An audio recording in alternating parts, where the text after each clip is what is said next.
Good morning, and it is June the 24th, 2025.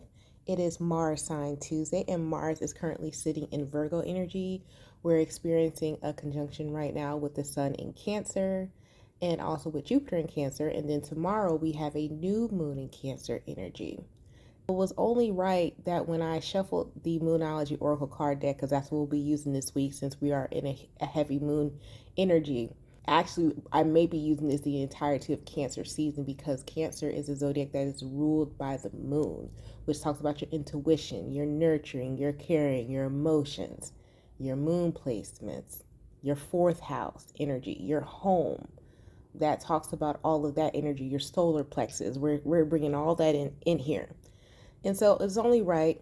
I pulled from the Moonology Oracle card deck, guys, and the card that came out, even though we're going to have a new moon in Cancer on the 25th of June, we pulled a new moon in Aquarius energy. And we know Aquarius is known as the water barrier, which is an energy of air and water coming together. Also, be mindful of light rains, or it's like it's going to be raining, but like sunny outside. You ever seen those? Like April showers, bring May flowers, but it's June.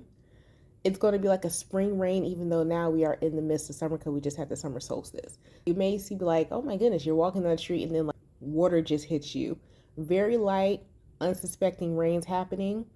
There may be like there's something coming in an unsuspected place, like a hurricane or something, but it's really quick, but it's an unusual place. It's happening. This could be like in the middle of the United States, or it could be coming off like in the middle of the ocean, like somebody's on a cruise and like you're like, oh my goodness, why is it raining? And then like the cruise ship keeps going and then it stops raining, like the cruise goes. It's weird. It's going to be like some type of weird rain. Anyhow, pulling from the book, we pulled new moon and Aquarius energy. I know my rants be sounding crazy, but then when they come to fruition, I'll be like, oh, she ain't crazy. So just ride with me, man. I promise we gonna be all right. So we pulled bring love into the situation. It says you need to be more detached from the situation. Thinking outside the box will bring the solution. Okay. Improve your karma by doing some charitable work. Aquarius is a sign of invention, modern advances in technology, and humanity. Its energy is a little brittle. It's individual, scientific even, and relatively emotionally detached. Many people think Aquarius is a water sign because the Aquarius symbol is the water bearer, but it's actually an air sign and is far more about intellect than the emotional water signs. As this card, no matter when you draw it, dropping convention works well with this energy. So I call a lot of you who've been here for a while, but some of you have not, I call Aquarian energy like the weirdo planet.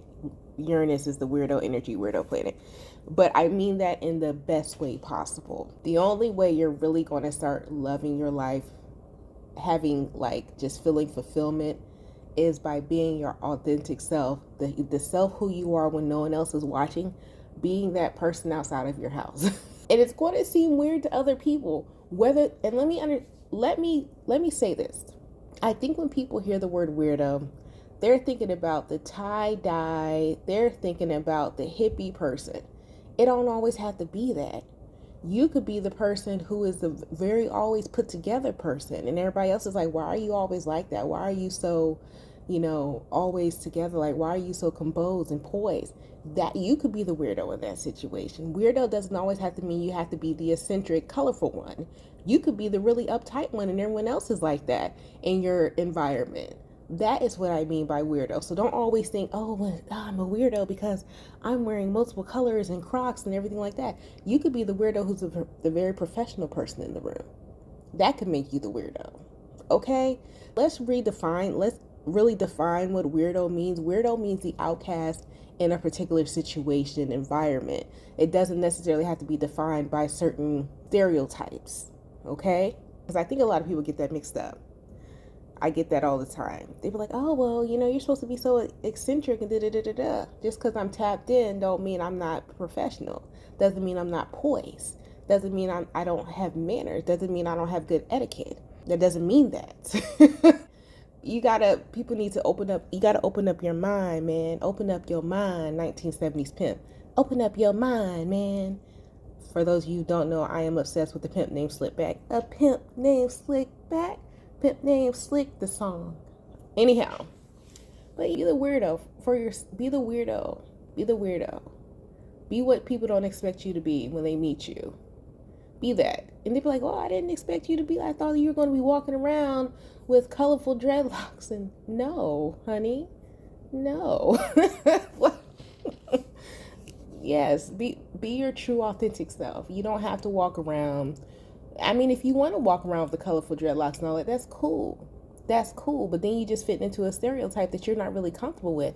But if you are comfortable, that's cool. Be who you are, who's comfortable to you. If you want to walk around and you the most tapped in person with a French tip on your toes, then that's what it is. Stop letting society define who you are. Okay? But anyhow, you guys stay blessed, stay safe, and stay protected, and I'll talk to you later. Peace.